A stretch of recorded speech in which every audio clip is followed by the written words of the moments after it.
Morning. Yes, I can confirm to you this morning that at exactly 8 a.m., the Commission on Human Rights and Administrative Justice has been this morning petitioned.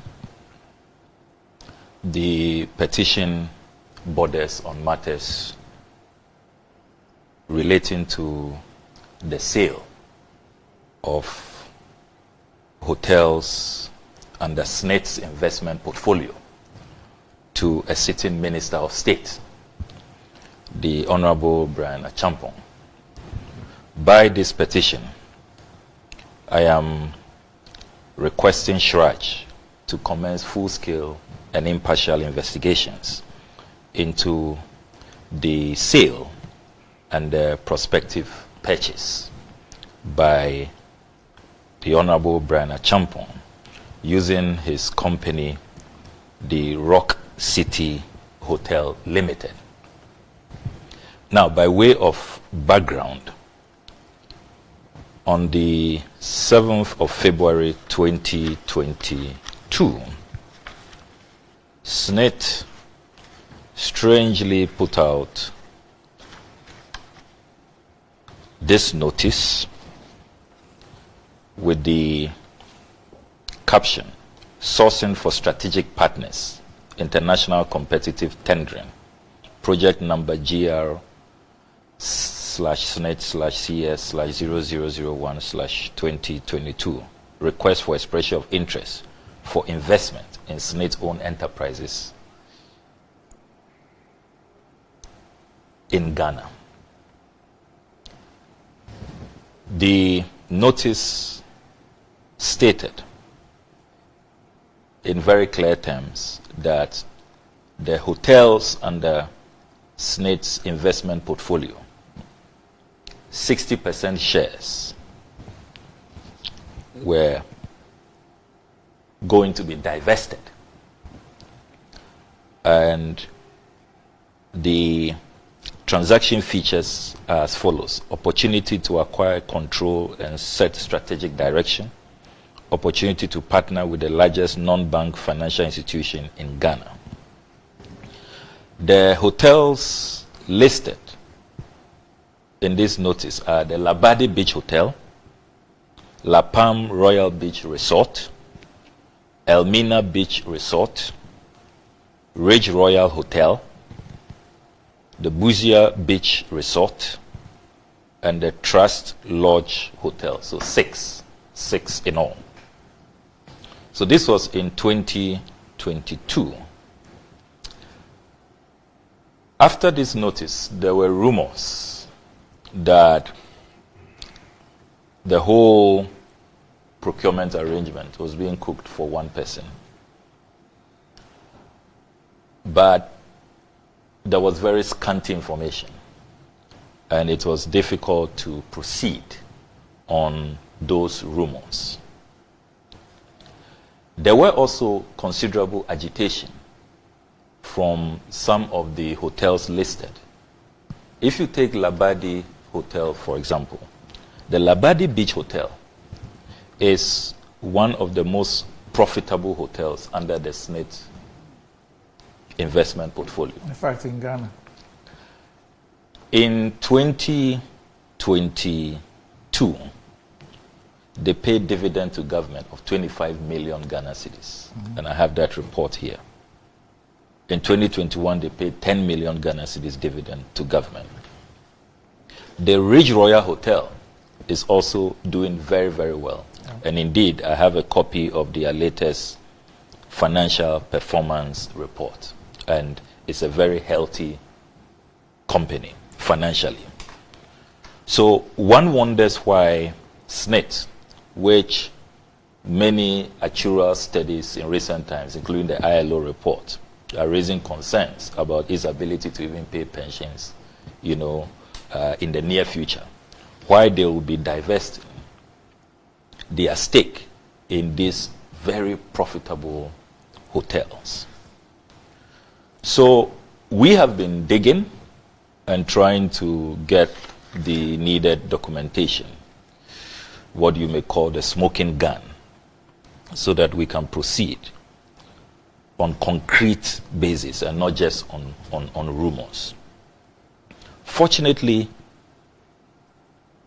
I have intercepted this letter dated 21st March 2024, signed by Mr. Kofi Osafo-Maafo, who was then the Deputy Director General, IDD. We all know that he's now taking over as the boss at SSNIT, 27th March 2024. And this is a few weeks ago, a couple of months ago. So did he sign as deputy or as DG? He signed as deputy. He signed as Deputy Director General, IDD. And this letter is addressed to the board chairman, Ridge Royal Hotel, Cape Coast, Ghana. And it reads, Dear Sir, notice of proposed sale of SSNIT's 60% equity stake in Ridge Royal Hotel. We write to inform you of SSNIT's strategic decision to divest 60% of its stake in the hotels within its investment portfolio to a strategic investor.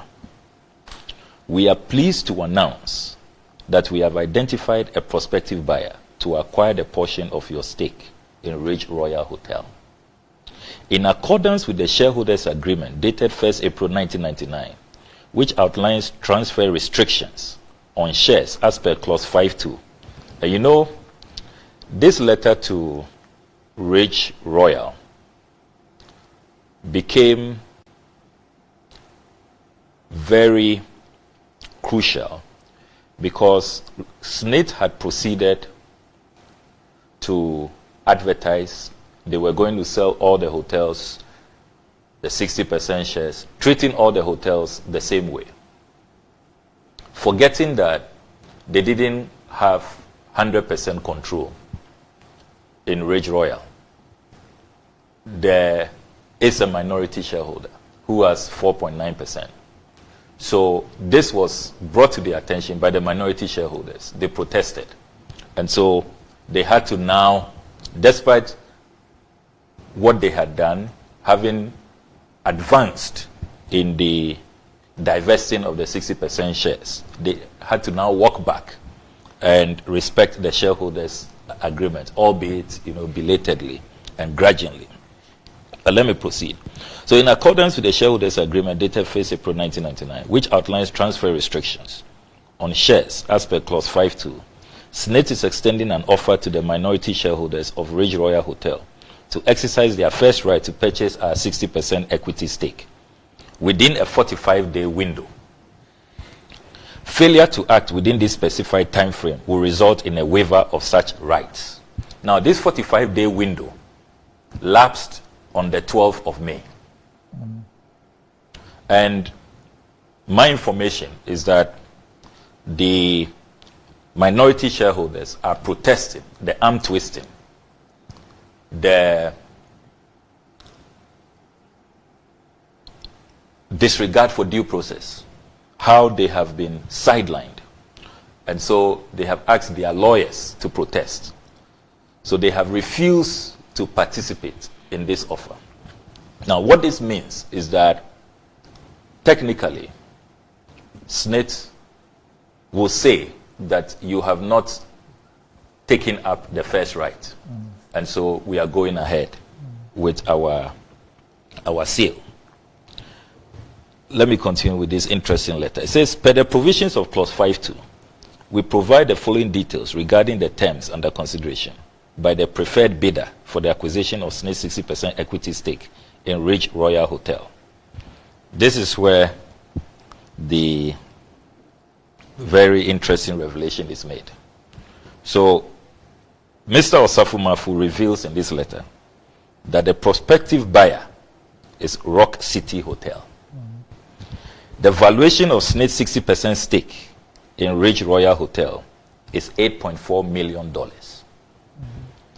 Capital expenditure projected for the refurbishment of the hotel is $2 million.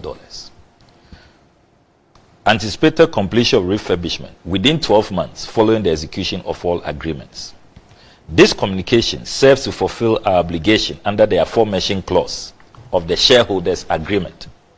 Thank you, yours faithfully, for Social Security and National Insurance Trust, signed Kofi Osafo-Mafo, Deputy Director General, IDD. So, the minority shareholders, per this letter, had 45 days to cough up $10.4 million. They have written protesting, and I have a copy of their letter to SSNIT. But you see, Doc, fundamentally, I have always maintained that it is unethical, it is wrong, it is immoral for ministers of state, for public officials, to participate in the sale of state assets. It's wrong. Because you see, such a major decision will clearly go to cabinet. There will be cabinet discussions. You are sitting in cabinet as a minister, you have all of this insider information, and then you are participating in the purchase. How can there be fair competition? How can people, members of the general public, fairly compete with a powerful cabinet minister sitting in cabinet, privy to all of these discussions, all of these insider matters? How can they compete with him? That's number one.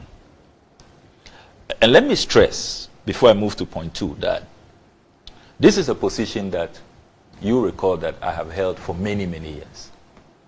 Indeed, 16 years ago, the Honorable Dr. Mani Buama and I, when we were young activists in opposition, 2008, we took on the late Honorable Jacob Echebi Lamte when we saw a notice in the Ghanaian Times at the time that he was purchasing his bungalow, his official bungalow. We said that it was morally reprehensible, it was unethical, marks of conflict of interest. We went all the way to the Supreme Court on that matter. So I'm being very consistent here. And it's about the principle. It's not personal. I have nothing, against the actors in this matter. It's the principle. Now, I was coming to point number two.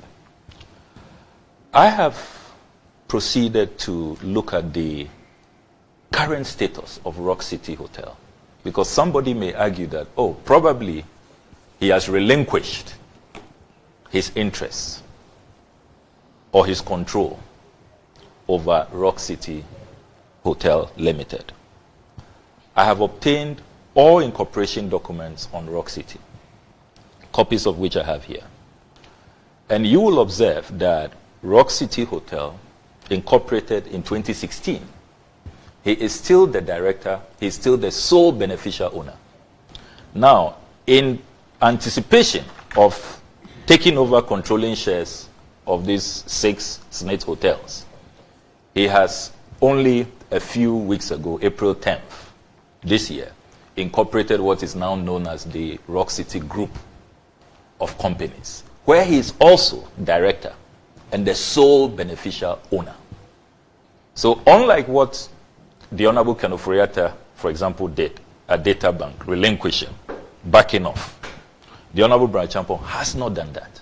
He is still very much in the driving seat. He's the director. He's the sole beneficial owner.